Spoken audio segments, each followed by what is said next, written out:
महाराष्ट्रातील नवनिर्वाचित आमदार प्रशिक्षणासाठी 2 दिवस दिल्लीच्या दौऱ्यावर आहेत।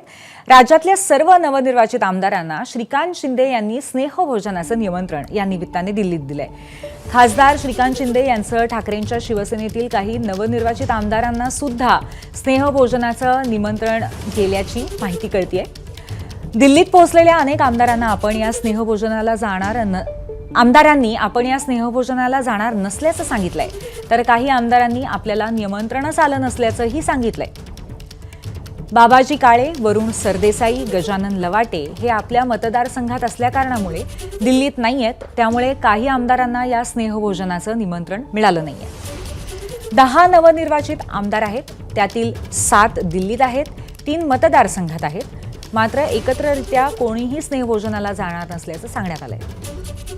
आपले प्रतिनिधी वेदांत नेब आपल्यासोबत आहेत, त्यांच्याशी आपण या संदर्भात चर्चा करूया।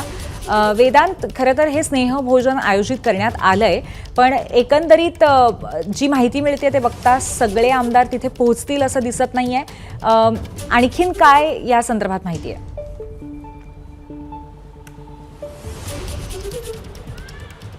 पूर्वी ज्या प्रकारे आपण माहिती घेतली की 2 दिवसीय हा सर्व नवनिर्वाचित महाराष्ट्रातल्या आमदारांचा हा दिल्ली दौरा आहे, ज्यामध्ये प्रशिक्षण हे त्यांचं होणार आहे।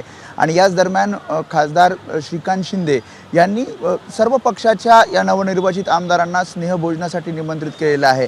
यामध्ये आपण माहिती घेतली जे आमदार दिल्लीत पोहोचलेले आहेत अशा आमदारांना निमंत्रण मिळालेलं आहे, मात्र जे दिल्लीत पोहोचले नाहीत किंवा मतदारसंघात विविध कामांनिमित्त आहेत त्यांना निमंत्रणच मिळाले नाहीये।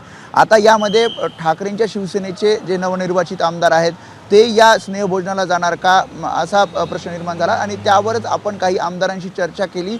त्यानंतर आपल्याला असं कळलेलं आहे की ठाकरेंच्या शिवसेनेचे 10 नवनिर्वाचित आमदार आहेत, त्यातले 7 नवनिर्वाचित आमदार हे या प्रशिक्षणासाठी पोहोचलेले आहेत। 3 जे आमदार आहेत ज्यामध्ये बाबाजी काळे आहेत, वरुण सरदेसाई आहेत, त्यासोबतच गजानन लवाटे आहेत, ते आपल्या मतदारसंघात कामानिमित्त असल्यामुळे ते या प्रशिक्षणाला दिल्लीत पोहोचलेले नाही आहेत। त्यामुळे इतर जे 7 आमदार जे दिल्लीत पोहोचलेले आहेत त्यांना या स्नेहभोजनाचं निमंत्रण मिळालेलं आहे। मात्र सर्व आमदार जे 7 नवनिर्वाचित आमदार आहेत त्यांनी एकत्रित निर्णय घेतलेला आहे की आपण या स्नेहभोजनाचं जरी निमंत्रण मिळालेलं असलं तरी आपण या स्नेहभोजनाला जाणार नसल्याचं त्यांनी सांगितलेलं आहे। ऑफ रेकॉर्ड काही आमदारांनी सांगितलं की सकाळीच आपल्याला हे निमंत्रण मिळालेलं आहे, मात्र जो पक्षाचे इतर आमदार निर्णय घेतील आम्ही एकत्रितपणे निर्णय घेऊ आणि तो निर्णय झालेला आहे ज्यामध्ये कोणीही आमदार स्नेहभोजनाला जाणार नाहीये। धन्यवाद वेदांत, आपण दिलेल्या माहितीबद्दल। तर आज खासदार श्रीकांत शिंदेंनी दिल्लीमध्ये स्नेहभोजन आयोजित केलंय, पण त्याला ठाकरेंचे आमदार हे पोहोचणार नाहीयेत असं कळतंय। एबीपी माझा, उघडा डोळे बघा नीट।